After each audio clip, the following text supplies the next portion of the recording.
Assalamualaikum warahmatullahi wabarakatuh.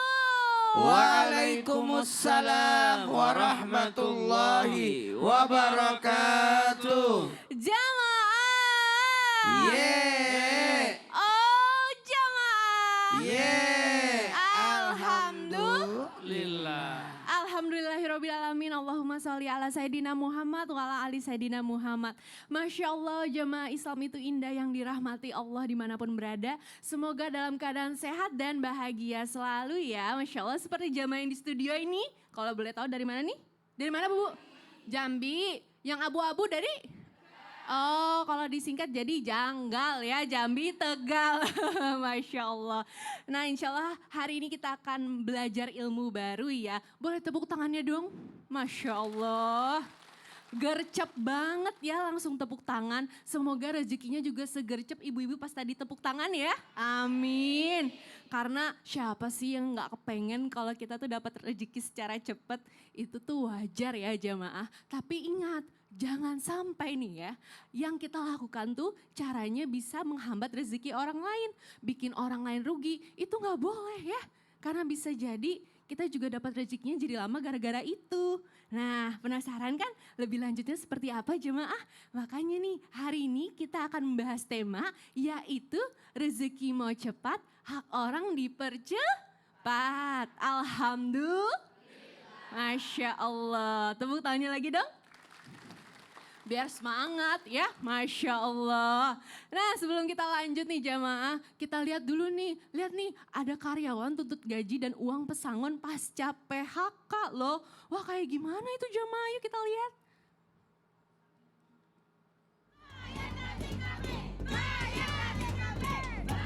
Pekerja wanita dari PT Marua Indonesia bersorak menuntut pembayaran gaji, THR, dan uang pesangon mereka.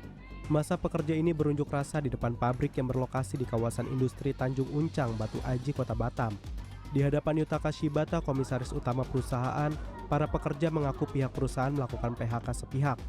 Rabu siang, pelaksana tugas harian Kadisnaker Trans Kepri, John Barus menjelaskan, aksi massa terjadi pada Jumat 23 Mei silam. Pihak perusahaan merumahkan 156 karyawan kontrak dan 49 karyawan tetap. Menurut John Barus, kewajiban terhadap karyawan tetap harus dilunasi. Astagfirullah, semoga pihak pengusaha bisa segera menyelesaikan ya kewajibannya. Amin. Itu hak-hak karyawan gitu, mudah-mudahan Betul. bisa terpenuhi.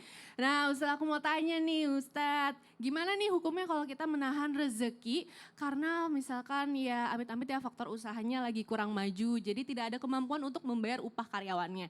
Nah sementara kan karyawan juga manusia ya Ustadz, punya keluarga, dia harus ada uang gitu untuk memenuhi kebutuhan sehari-hari keluarganya. Itu bagaimana? Tapi bosnya juga manusia. Iya dong, wah gimana nih jadinya? Silakan tausiahnya Ustadz. Baik, bismillahirrahmanirrahim. Tabi guru kami Habib Abdullah, Ustadz Maulana, para alim ulama yang dimuliakan Allah Subhanahu wa taala.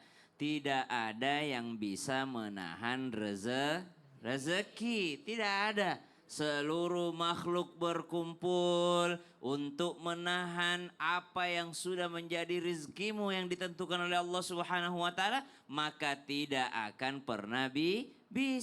Seluruh makhluk datang membantumu, kalau Allah tidak izinkan itu menjadi rezekimu, itu tidak akan pernah bisa menjadi rezekimu. Maka kalau dikatakan bagaimana kalau ada sebuah perusahaan, sebuah pekerjaan yang menahan rezeki daripada karyawan, maka kalimatnya sedikit keliru. Tidak ada yang bisa menahan rezeki. Kalau nahan gaji, nahan bonus, iya ada. Subhanallah, bonus karyawan ditahan ada itu. Gaji karyawan ditahan ada juga. Tapi kalau rizki itu beda cerita. Karena rizki bukan hanya berbicara tentang gaji. Lalu gimana nih kalau ada subhanallah atasan ataupun bosnya yang menahan daripada gaji karyawannya. Tapi penyebabnya ada. Apa itu? Memang usahanya lagi tidak stabil. Maka apa yang harus dilakukan? Yang pertama berarti dia punya hutang terhadap karyawan. Kalau kita punya hutang apa adabnya Bu? Minta baik-baik. Minimal ngomong baik-baik. يا أيها الذين آمنوا اتقوا الله وقولوا قولا سديدا يصلح لكم أعمالكم ويغفر لكم ذنوبكم ومن يطع الله ورسوله فقد فاز فوزا عظيما. Wahai orang-orang yang beriman, bertakwalah kepada Allah dan ucapkanlah perkataan yang benar. Jangan janji-janji manis kepada karyawannya. Jangan janji-janji manis, insya Allah besok, ini lusa, ini minggu depan, ini. Padahal dia yang tahu sendiri dapurnya, ternyata dia sedang tidak bisa membayar gaji pada saat itu. Minimal ngomong dulu, maaf ya saya hutang dulu bulan ini. Saya yakin banyak orang yang insya Allah akan bisa menerima bisa dengan lapang dada. Benar. Kenapa dia tahu? Oh saya tahu ini juga perusahaan nggak mungkin bisa Benar. membayar kalau nggak ada keuntungan. Intinya gitu. mah kalau baik-baik kita juga pasti nerimanya baik-baik gitu insya Allah ya. Betul. Daripada harus ngegas terus menghindar dicuekin aja karyawannya kan karyawan Kalau juga dicuekin, makin pusing. Bener, jadi suuzon. Di mana jangan-jangan dimakan sama dia nih. Nah macem-macem pikirannya begitu ya. Terima kasih Ustaz Sama-sama, penjelasannya. Betari. Tepuk tangannya dong jamaah. Masya Allah. Selanjutnya ini pertanyaannya buat Ustadz Maulana. Iya. Karena ini tentang Ada apa ibu baru? Apa panggilannya? kalau baru masih ada plastik ya dah Iya. Ustadz. Iya. Panggilannya apa? Apanya? Kan. Anak. Ya. Ya itu. Nah nih Ustadz aku mau bertanya nih. Ini kalau misalkan ada yang pinjam uang untuk modal usaha. Oke. Tapi nggak dibayar-bayar Oke. utangnya. Mm-mm. Apa itu karena Allah menghambat rezeki dia gitu? Iya. Soalnya usahanya nggak jalan-jalan nih Ustadz. Oh gitu. Iya. Jadi apa karena Allah menghambat rezekinya karena dia tidak membayar hutang secepat mungkin atau gimana sih Ustadz? Silakan tausiahnya. Makasih banyak. Masya Allah tabarakallah. Izin Habib, Masya Allah yang habis wisudain murid-muridnya. Ustaz, Masya Allah tabarakallah. Bismillahirrahmanirrahim. Allahumma salli ala sayyidina Muhammad wa ala sayyidina Muhammad. Gimana kalau ada orang menunda bayar utang? Apakah terhambat rezekinya? Jawabannya iya. 1, 3. Jawabannya iya. Gimana? Iya. Kenapa bisa? Karena menahan sesuatu Allah akan tahan. Menahan bayar zakat Allah tahan hujannya. Tuh hati-hati. Jangan pernah menahan apalagi menahan hak orang. Hutang itu dalam Islam adalah hukumnya boleh. Tapi membayarnya adalah wajib. Dan utang piutang itu harus ditulis. Dan tahu kapan bayarnya. Dan kalau sudah jatuh tempo harus segera. Karena berakibat ada namanya kewajiban yang tidak ditunaikan. Sehingga tertahan atas padanya di dunia bahkan di akhirat. Tertahan masuk surga. Ini para bahaya nih. Kenapa? Cari dulu orang yang pernah kau bayar utang padanya.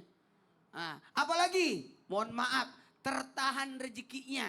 Rezeki banyak rezeki itu. Tadi sudah digambarkan Ustaz Sam, bukan hanya uang, tertahan ketenangannya, Bener. tertahan kebahagiaan, Iya. bahkan tertahan jodohnya. Aduh. Single terus. Single terus. Jangan, kasihan Aduh, itu. kasihan ya. Ya. Mm-mm. Jadi hati-hati bisa Iya. tertahan rezeki karena ada Bisa kewajiban jadi, yang iya, tidak ditunaikan bener. dan hak orang yang tertahan. Jadi segera selesaikan ya begitu. Iya. Terima kasih Ustadz penjelasannya. Tepuk tangan jemaah. Masya Allah. Iya jadi harus segera diselesaikan nih. Kayak misalkan suami memberi nafkah ke istri gitu ya jangan ditahan-tahan. Tapi ini ada video tayangan uang suami dipegang sama istri semua. Waduh itu kayak gimana ya? Yuk kita lihat. Ya Allah ini mah kan kayak apa ya anak sama ibu gitu minta uang jajan mah mau jajan ke warung gitu. Masya Allah. Nah Habib aku mau nanya nih katanya Siap. kan kita tidak boleh menunda hak orang lain. Tapi gimana kalau misalkan kita menunda karena untuk kebaikan untuk diri kita dan keluarga kita misalkan supaya uangnya nggak langsung habis gitu kan karena dipakai belanja yang enggak gitu Iya, iya. misalnya itu bagaimana hukumnya Habib silahkan. Baik, mohon izin Ustadz Maulana, Ustadz Syam, Mbak Betari Ayu dan para jamaah yang dirahmati oleh Allah Subhanahu wa taala. Assalamualaikum warahmatullahi wabarakatuh. Waalaikumsalam warahmatullahi Wabarakatuh. Jamaah jamaah. Alhamdulillah. Alhamdulillah wassalatu wassalamu ala Rasulillah Muhammad ibn Abdullah sallallahu alaihi wasallam. Nah, ini alhamdulillah pagi hari ini Allah Subhanahu wa taala perkenankan kita, mudah-mudahan kita dapat berkahnya pagi hari sebagaimana diungkapkan al barokah fi bukuriha, keberkahan di pagi hari. Apalagi kita meraih keberkahan ini dengan belajar bersama, insya Allah menambah ketaatan kita, menambah rezeki kita, insya Allah, amin ya rabbal alamin.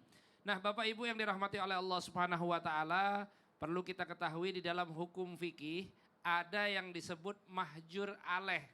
Apa itu mahjur aleh? Mahjur aleh itu ada orang yang di blacklist, nggak boleh transaksi.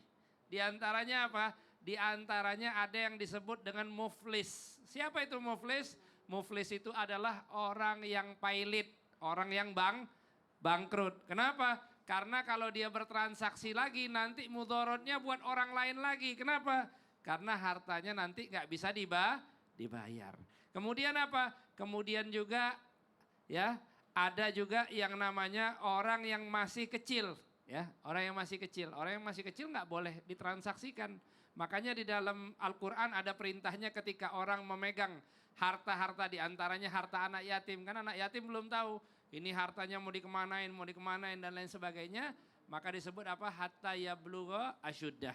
Sampai benar-benar umurnya udah matang baru boleh dikasihkan. Oh ini harta kamu, ini selama ini apa yang ditinggalkan oleh ayah kamu ataupun apa ini yang telah diberikan oleh orang-orang kepadamu, kita serahkan. Sampai benar-benar umurnya matang untuk bertransaksi.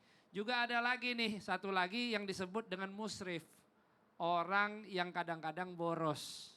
Saya yakin sih kalau ibu-ibu nggak boros biasanya. Kepakainya untuk hal-hal yang baik ya. Benar nggak Bu kira-kira Bu? Ya. Dan juga Masya Allah kadang-kadang suami istri yang kadang-kadang mereka ada kesepakatan bahwa untuk uang belanja, uang ini dan lain sebagainya dipegang sama istri. Kenapa? Biar nggak repot, benar nggak kira-kira? Kadang-kadang ada yang repot, mintanya juga repot, benar nggak Bu kira-kira? Ya Masya Allah, mudah-mudahan Allah permudah rezeki kita semuanya. Iya amin, karena mungkin sebagian besar lebih percaya sama istri karena istri pintar mengatur keuangan, katanya sih gitu ya Beb ya. Kadang-kadang juga perempuan pintar menabung. Katanya. Iya itu dia. Tapi juga Masya ada Allah. perempuan pintar belanja. Nah istri kamu pintar apa jamaah? Masya Allah. Terima kasih Habib penjelasannya. Boleh tepuk tangannya dong jamaah. Alhamdulillah. Nah Masya Allah jemaah jangan kemana-mana ya. Karena selain satu ini kita akan kembali lagi. Masih di tema kita rezeki mau cepat, hak orang dipercepat. Tetap di Islam itu indah. Jamaah. Alhamdulillah. Alhamdulillah.